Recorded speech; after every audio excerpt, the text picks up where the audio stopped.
Hello, hi, welcome back to Merv Reads. I read to you guys, and I am Merv.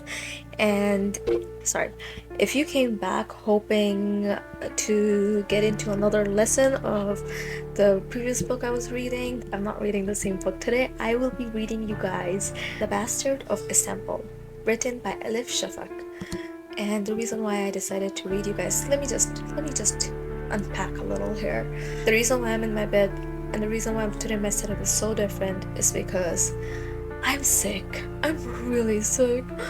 And I was lazy to go to my usual setup, set it up a little, and then film. I was just like, fuck it, let's just do it in bed. Well, read in bed. Let's just read in bed. And so we're in my bed. I hope you guys like my bed. I hope it's nice and comfy for you. And oh yeah, and the reason why I'm reading to you guys right now 4 in the morning is, I know you won't be watching this at 4 in the morning, but I'm reading to you guys 4 in the morning. So in my head, we're all reading together 4 in the morning. Wait, it's 4:55 now. Yeah, it's 4:55 now. Anyway, so I wanted to read the book, but then I was like, wait, I promised you guys that I'll be reading with you guys, so let's just get into the book. Okay. The Bastard of Istanbul, Chapter 1. Cinnamon. Whatever falls from the sky above, thou shalt not curse it. That includes the rain. No matter what might pour down, no matter how heavy the cloud bursts, or how icy the sleet, you should never ever utter profanities against whatever the heavens might have in the store for us. Everybody knows this, and that includes Zaleha. Yet, there she was, on this first Friday of July, walking on the sidewalk that flowed next to hopelessly clogged traffic, rushing to an appointment she was now late for, swearing like a trooper, hissing one profanity after another at the broken pavement stones, at her high heels, at men stalking her, at each and every driver who honked frantically, when it was an urban fact that clamor had no effect on unclogging traffic, at the whole Ottoman dynasty for once upon a time conquering the city of Constantinople and then sticking by its mistake, and yes, at the rain. This damn summer rain. Rain is an agony here.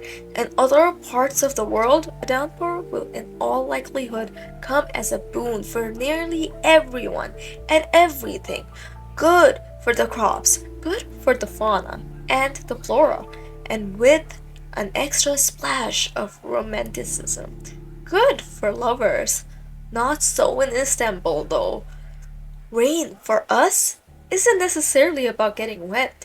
It's not about getting dirty, even. If anything, it's about getting angry. It's mud and chaos and rage, as if we didn't have enough of each already. And struggle. It's always about struggle. Little kittens thrown into a bucket full of water. All 10 million of us put up a futile fight against the drops. It can't be said that we are completely alone in this scuffle, for the streets are in on it, with their antediluvian names stenciled on tin placards and the tombstones of so many saints scattered in all directions, the piles of garbage that wait on almost every corner, the hideously huge construction pits, soon to be turned into glitzy modern buildings, and the seagulls. It angers us all when the sky opens and spits on our head.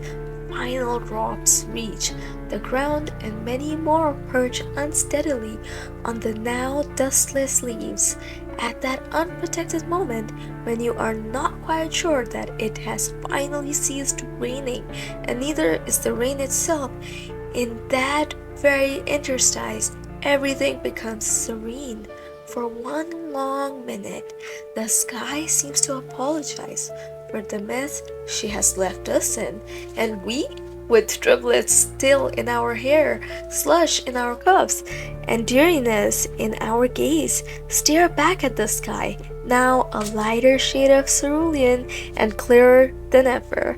We look up, but smiling, and can't help forgive her. We always do. At that moment, however, it was still pouring, and Zaleha had little, if any, forgiveness in her heart. She did not have an umbrella, for she had promised herself that if she was enough of an imbecile to throw a bunch of money to yet another street vendor for yet another umbrella, only to forget it here and there as soon as the sun came back, then she deserved to be soaked to the bone. Besides, it was too late now anyway. She was already soaking wet. That was one thing about the rain that likened it to sorrow. You did your best to remain untouched, safe, and dry. But if and when you failed, there came a point in which you started seeing the problem less in the terms of drop than an instant gush. And thereby you decide you might as well get drenched. Rain dripped from her dark curls onto her broad shoulder. Like all the women in the Kazansi family, Saleha had been born with frizzy raven black hair, but unlike the others, she liked to keep it that way. From time to time, her eyes of jade green, normally wide open and filled with fiery intelligence, squinted into two lines of untainted indifference, inherent only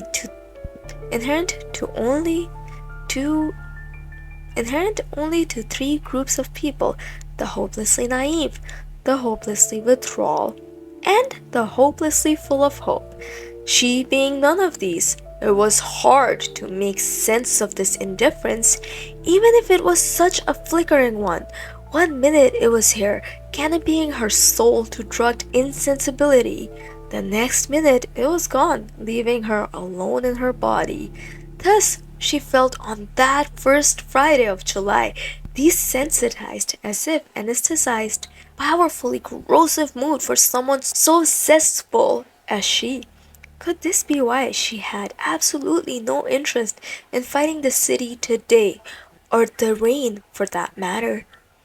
While the yo-yo indifference went up and down with a rhythm all its own, the pendulum of her mood swayed between two opposite poles, from frozen to fuming, as Zaliha rushed by the street vendors selling umbrellas and raincoats and plastic scarves in glowing colors eyed her in amusement. She managed to ignore their gaze, just as she managed to ignore the gaze of all the men who stared at her body with hunger. The vendors looked disapprovingly at her, shiny nose ring too, as if therein lay a clue as to her deviance from modesty and thereby the sign of her lustfulness. She was especially proud of her piercing, because she had done it herself. Me too, Zaleha, me too. I've done most of my piercings myself. So I get her. Yes, let's go. It had hurt, but the piercing was here to stay, and so was her style, be it the harassment of men or the reapproach of other women, the impossibility of walking on broken cobblestones or hopping into the ferry boats, and even her mother's constant nagging. There was no power on earth that could prevent Zaliha, who was taller than most women in the city, from donning miniskirts of glaring colors, tight-fitting blouses that displayed her ample breast, nylon stockings, and yes, those towering high heels. Now, as she stepped on another loose cobblestone and watched the puddle of sludge underneath splash dark stains on her lavender skirt, Zaliha unleashed another long chain of curses. She was the only woman in the whole family, and one of the few among all Turkish women who used such foul language so unreservedly, ferociously, and knowledgeably. Plus, whenever she started swearing, she kept going as if it was to compensate for all the rest. This time was no different. As she ran, she swore at the municipal administration, past and present, because ever since she was a little girl, never a rainy day had passed with these cobblestones primed and fixed. Before she was done swearing, however, she abruptly paused, lifted her chin as if suspecting someone had called her name, but rather than looking around for an acquaintance, she instead pouted at the smoky sky. She squinted, sighed a conflicted sigh, and then unleashed another profanity, only this time against the rain. Now, according to the unwritten and unbreakable rules of Petite Ma, her grandmother, that was sheer blasphemy. You might not be fond of the rain. You certainly did not have to be, but under no circumstance should you cuss at anything that came from the skies, because nothing poured from above on its own, and behind it all there was Allah the Almighty. Surely Zuleha knew the unwritten and unbreakable rule of Petite Ma, but on this first Friday of July, she felt spoiled enough not to care. Besides, whatever had been uttered had been uttered, just like whatever had been done in life had been done, and was now gone. Zuleha had no time for regrets. She was late for her appointment with the gynecologist. Not a negligible risk, indeed, given that the moment you notice being late for an appointment with the gynecologist, you might decide not to go there at all. A yellow cab with bumper stickers all over its back fender pulled up short. The driver, a rough-looking, swarthy man who had a zapata mustache and a gold front tooth. Oh my god, that's disgusting. This is horrible. And who might very well have been a molester when off duty. This keeps getting worse. Like the description, not the book. The book says, okay. Very well have been a molester when off duty, had all the windows down. A local rock station blasting Madonna's Like a Virgin full bore. There was a sharp mismatch between the man's utterly traditional look and his contrastingly unconventional music preferences. He braked brusquely, cocked his head out of the window, and after whistling at Zuleha, barked, "I'll have some of that!" His next words were muffled by Zuleha's. "What's wrong with you, creep? Can't a woman walk in peace in this city?" "Well, why, when I can give you a ride?" the driver asked. "You wouldn't want that sexy body to get wet, would you?" As Madonna cried in the background, "My fear is fading fast. Been saving it all for you." I don't know, I've never heard like a Virgin song, so forgive my singing here. Sorry, Madonna, I hope you don't hate me. Did I at least look normal? Okay, I hope I do. So, I'm sorry, Madonna, baby. Although, actually, I take it back because I've heard some rumors about Madonna and kids. So, if that's true, I take this back. The kisses and the compliments. Not for the apology, that was horrible what I just sang. Anyway, Zuleha began to swear, thus breaking another unwritten and unbreakable rule. This time, not one of Petite Ma's, but one of the female prudence. Never cuss at your harasser. The golden rule of prudence for an Istanbulite woman when harassed on the street. Never respond, since a woman who responds, let alone swears back at her harasser, shall only fire up the enthusiasm of the latter. Damn.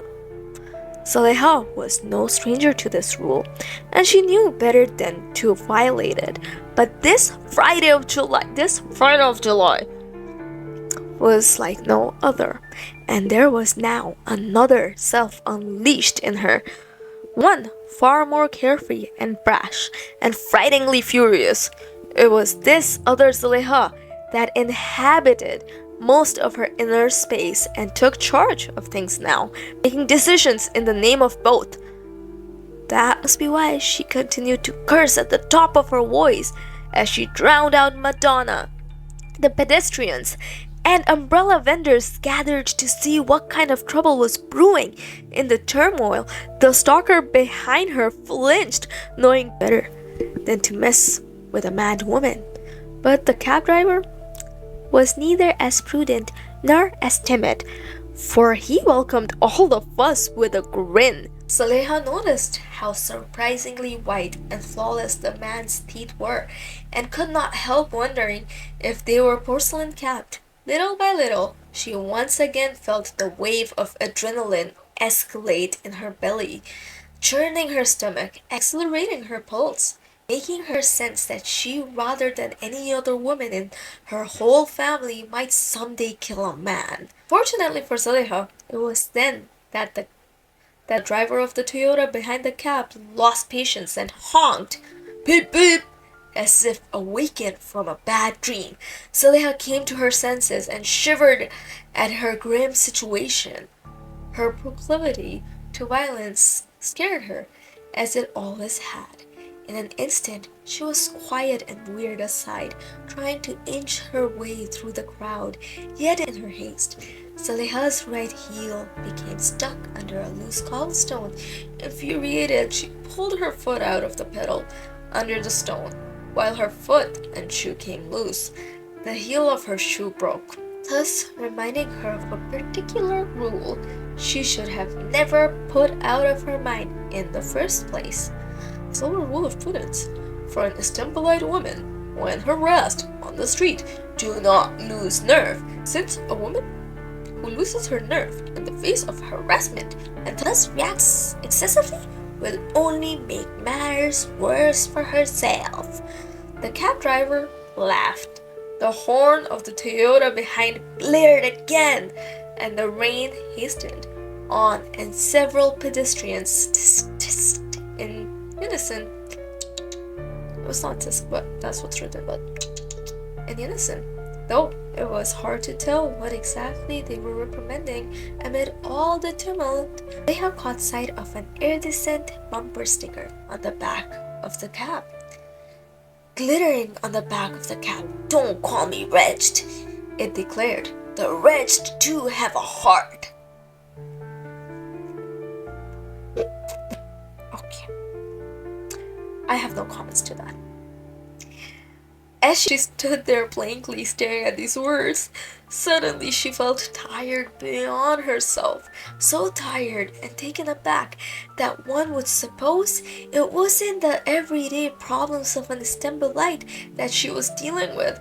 Rather, it was some sort of cryptic code that a faraway mind had specifically designed for her to decipher, and that she in her mortality had never managed to crack.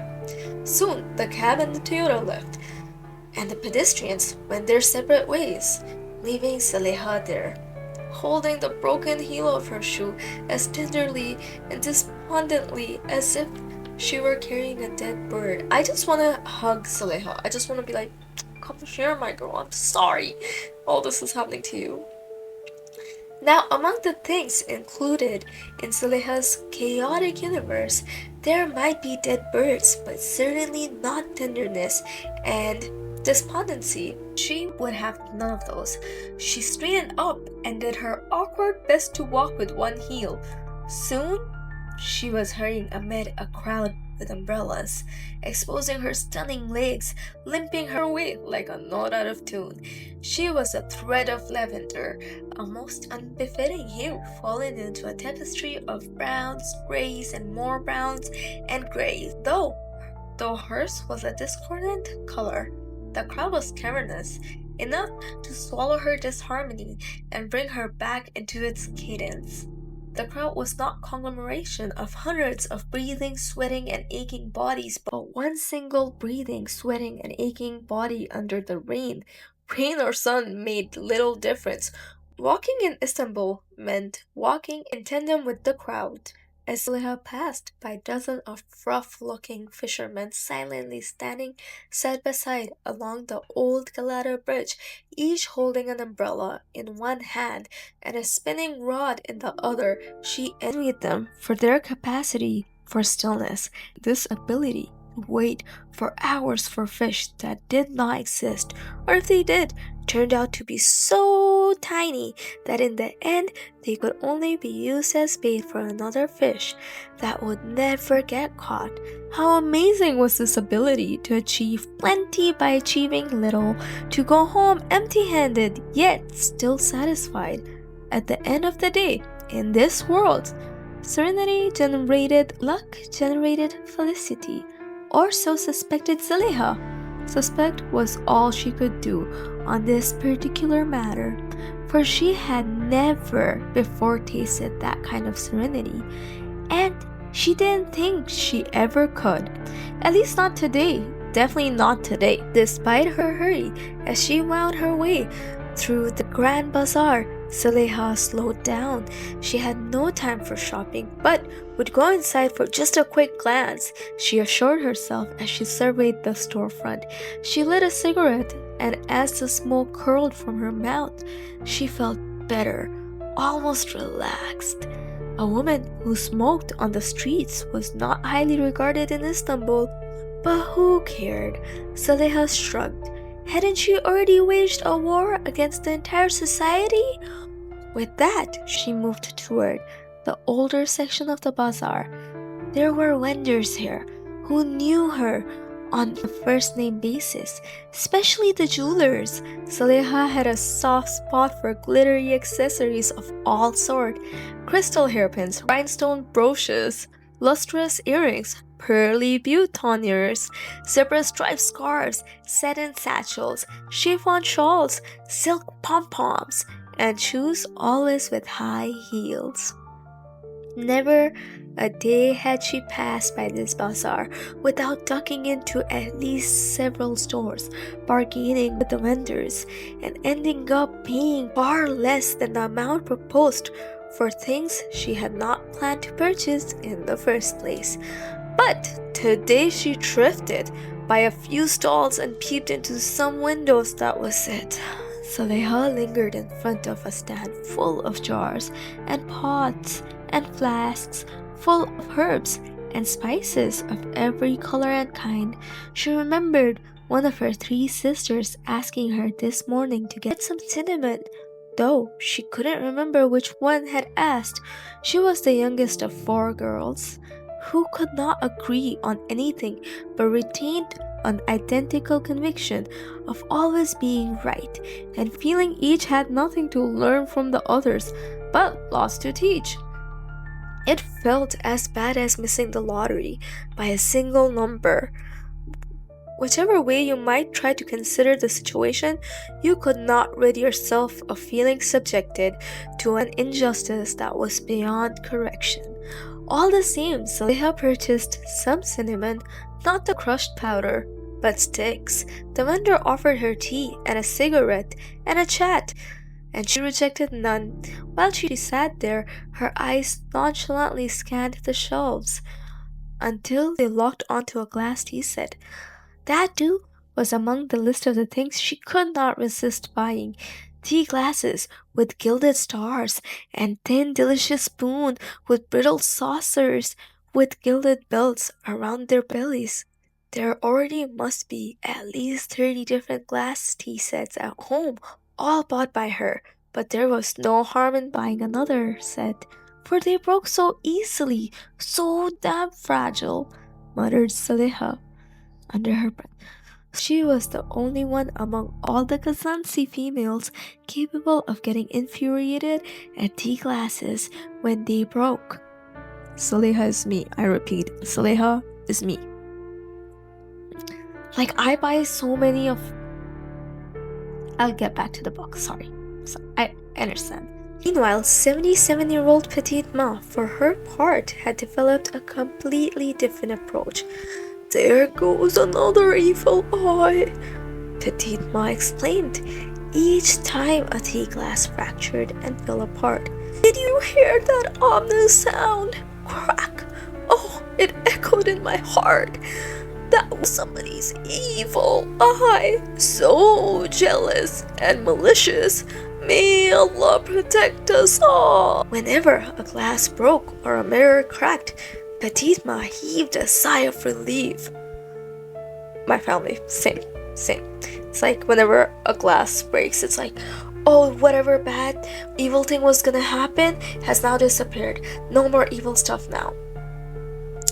That's what they all say. I believe in that too. I also believe, like, if you look at the broken mirror, not very nice things will happen to you. Does anyone have those beliefs? If so, raise your hand. Raise your hand in the comments below. Let's do it. I want to know. I want to know. Petite Ma heaved a sigh of relief. After all, given the fact that you could not completely wipe out wicked people from the surface of this madly spinning world, it was far better to have their evil eye ram into a frontier of glass than penetrate deep inside God's innocent souls and ruin their lives. 20 minutes later, when Zaleha rushed into the chic office in one of the most well-off quarters of the city, she had a broken heel in one hand and a new set of tea glasses in the other. Once inside the door, she was dismayed to remember that she had left the wrapped cinnamon sticks at the Grand Bazaar. In the waiting room, there were 3 women, each with terrible hair, and a man with almost none. Given the way they sat, Zaleha instantly noted and cynically deduced the youngest was the least worried of all. Languidly leafing through the pictures of a women's magazine, too lazy to read the articles, probably here to renew prescription for birth control pills. The plump blonde next to the window, who seemed to be in her early 30s and whose black roots begged to be dyed, was swaying on her feet nervously, her mind apparently elsewhere, probably here for a routine checkup and annual pap smear. The third one, who was wearing a headscarf and had come along with her husband, seemed to be the least composed of them all. The corners of her mouth turned downwards, her eyebrows knit. Zaleha guessed she was having trouble getting pregnant. Now that Zaleha assumed could be bothersome depending on one's perspective, she personally did not see infertility as the worst thing that could happen to a woman. "Hello, you!" chirped the receptionist, forcing herself into a goofy phonic smile. So well practiced, it looked neither goofy nor phony. You 3 o'clock appointment."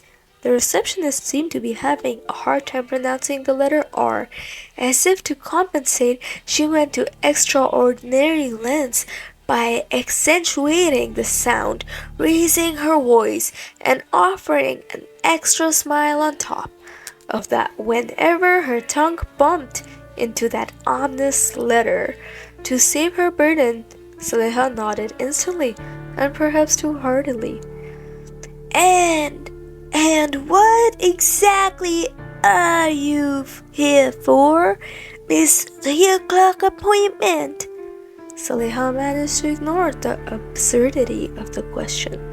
By now she knew too well that it was precisely this unconditional and all-embracing female cheerfulness that she sorely lacked in life. Some women were devoted smilers. They smiled with a Spartan sense of duty. How could one ever learn to do so naturally something so unnatural? Zaleha wondered.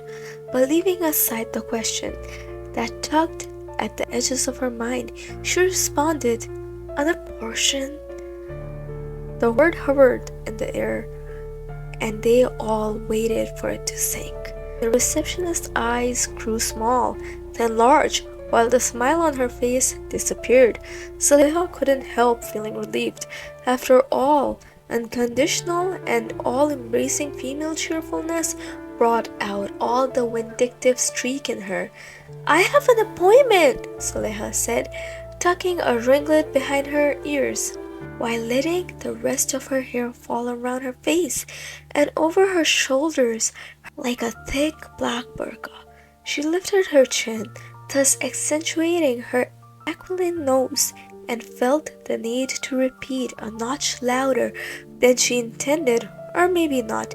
Because I need to have an abortion! Torn between impartially registering the new patient and giving a scolding eye to such intrepidence, the receptionist stood still, a huge leather-covered notebook lying open in front of her. A few more seconds passed before she finally started scribbling. In the meantime, Saleha muttered, "I'm sorry. I know that I'm late."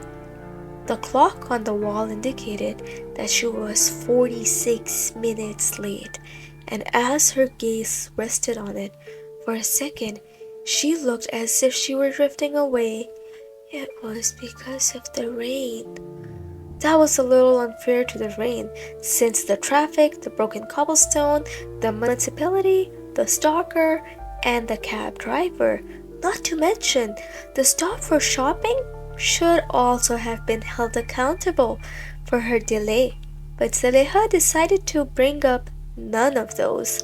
She might have violated the golden rule of prudence for an Istanbulite woman.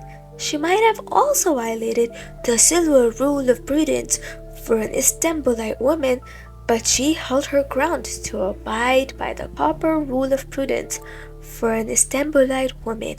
When harassed on the street, you'd better forget about the incident as soon as you are on your way again, since to recall the incident all day long will only further rack your nerves. Zaleha was smart enough to know that even if she had brought up the harassment now, other women, far from being supportive, would have the tendency to pass judgment on a harassed sister in cases like these. So she kept the answer short, and the rain remained the only thing to blame. "Your age, miss?" the receptionist wanted to know. Now, that was an annoying question and utterly unnecessary. Zaleha squinted at the receptionist as if she were some sort of semi-darkness one needed to adjust her eyes to better see. All of a sudden she remembered the sad truth about herself, her age. Like too many women used to acting above and beyond their years, she was disturbed by the fact that after all, she was far younger than she'd like to be. I am, she conceded. 19 years old. As soon as the words came out of her mouth, she blushed, as if caught naked in front of all these people. We need the consent of your husband, of course, the receptionist continued, no longer in a chirpy voice, and wasted no time in proceeding on to the other question, the answer of which she already suspected. May I ask you, are you married, miss? I'm trying to do her accent, sorry. From the corner of her eye, Zaleha noticed the plump blonde on her right and the headscarf on her left wriggle uncomfortably. The inquisitive gaze of every person in the room weighed heavier upon her. Zaleha's grimace evolved into a beatific smile. Not that she was enjoying the torturous moment, but the indifference deep underneath had just whispered to her not to mind other people's opinion. They would make no difference at the end of the day.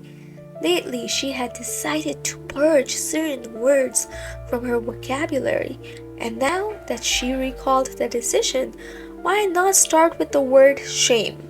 Still, she didn't have the nerve to utter aloud what by now everyone in the room had fully understood.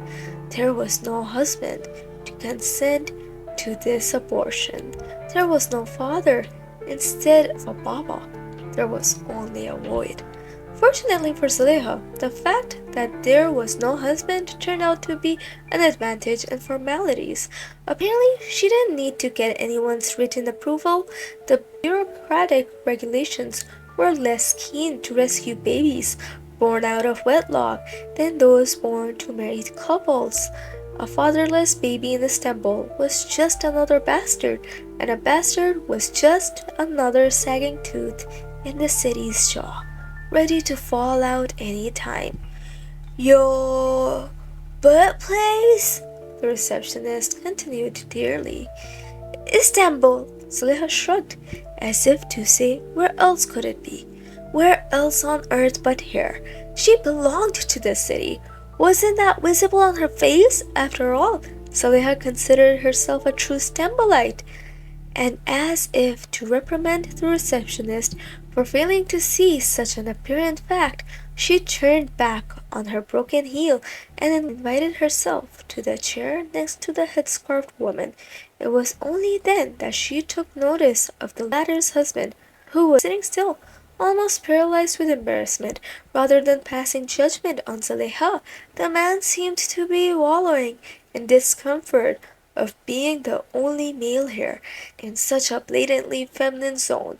For a second, Zuleha felt sorry for him. It occurred to her to ask the man to step onto the balcony and have a smoke with her, for she was sure he smoked, but that could be misinterpreted.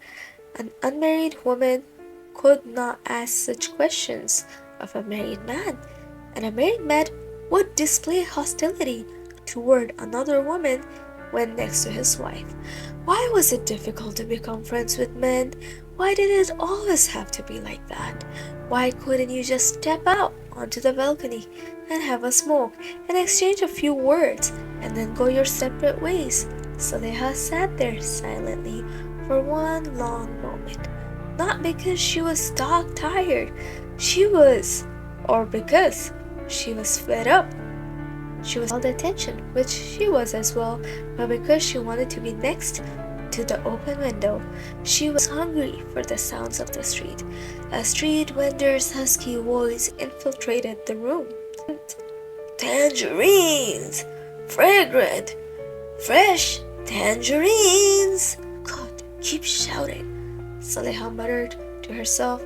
She didn't like silence. As a matter of fact, she abhorred silence.